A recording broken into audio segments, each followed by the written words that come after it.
Assalamualaikum warahmatullahi wabarakatuh. Alhamdulillahi rabbil alamin wa bihi nasta'in wa ala umuri dunya waddin wassalatu wassalamu ala rasulillah wa ala alihi wa sahbihi ajma'in amma ba'du.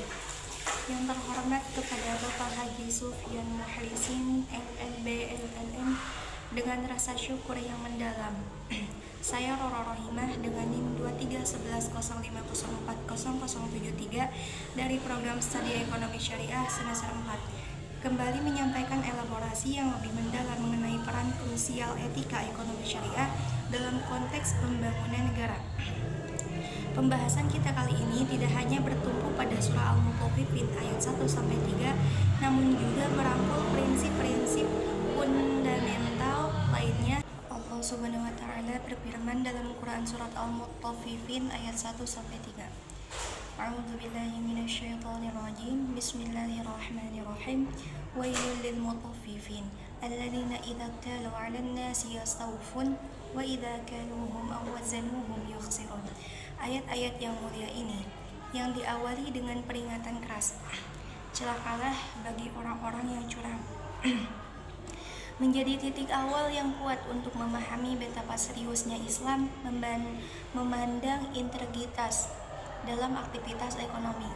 Kecurangan dalam timbangan dan takaran hanyalah manifestasi konkret dari ketidakjujuran yang lebih luas, yang mencakup segala bentuk pengingkaran hak dan praktik bisnis yang merugikan.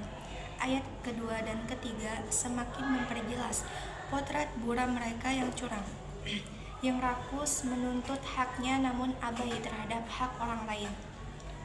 Dari sinilah kita memahami bahwa kejujuran dan keadilan bukanlah sekedar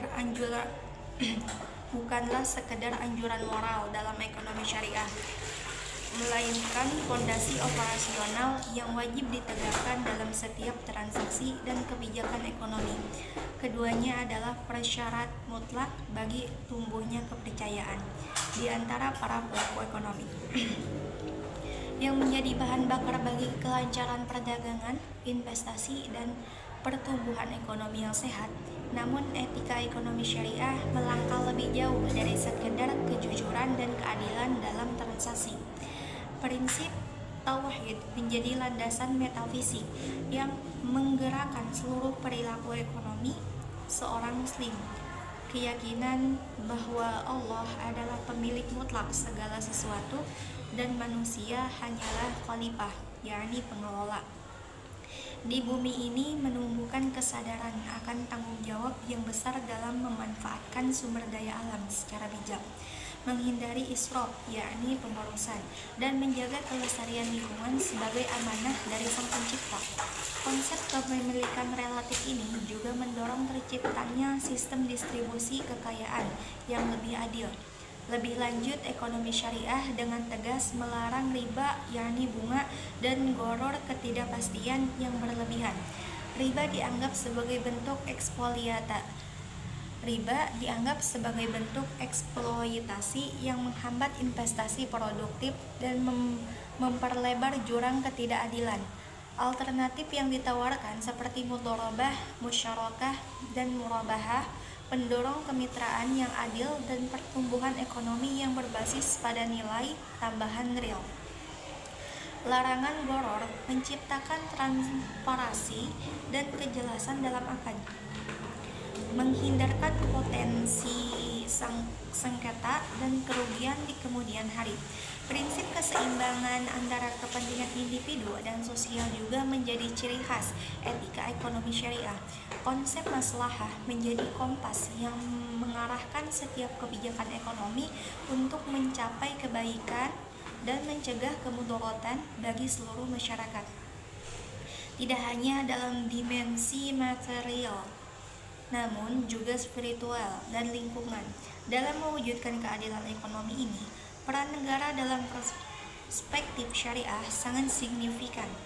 Negara memiliki tanggung jawab untuk memastikan distribusi kekayaan yang adil melalui instrumen seperti zakat dan kebijakan fiskal yang berpihak pada kaum duafa, menyediakan jaminan sosial, menegakkan hukum ekonomi yang adil, serta mencegah praktik monopoli dan oligopoli yang merugikan kepentingan umum.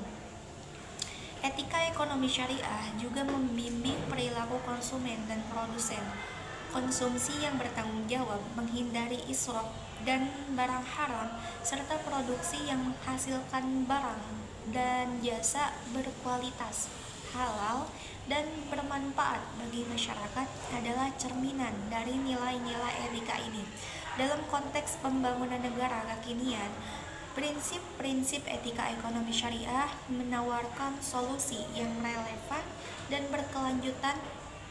Sistem keuangan syariah yang menghindari riba terbukti lebih tahan terhadap krisis. Mekanisme redistribusi kekayaan dapat mengatasi kesenjangan sosial. Prinsip pengelolaan alam yang bertanggung jawab dapat mencegah kerusakan lingkungan. Untuk mewujudkan potensi besar ini, pendidikan dan sosialisasi etika ekonomi syariah di seluruh lapisan masyarakat menjadi krusial. Integrasi prinsip-prinsip ini dalam kurikulum pendidikan, pelatihan bagi pelaku ekonomi, serta peran aktif media dan tokoh agama adalah langkah-langkah penting yang perlu diambil. Sebagai penutup, marilah kita yakini bahwa etika ekonomi syariah bukan sekedar idealisme, melainkan sistem nilai yang komprehensif dan aplikatif untuk membangun negara yang maju, adil, sejahtera, dan diridhoi oleh Allah SWT. Surat Al-Mutaffifin dengan pesan moralnya yang kuat senantiasa mengingatkan kita akan pentingnya integritas dalam setiap langkah pembangunan. Demikian elaborasi tambahan yang dapat saya sampaikan.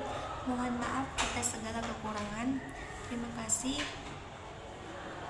Wabillahi taufiq wal hidayah. Wassalamualaikum warahmatullahi wabarakatuh.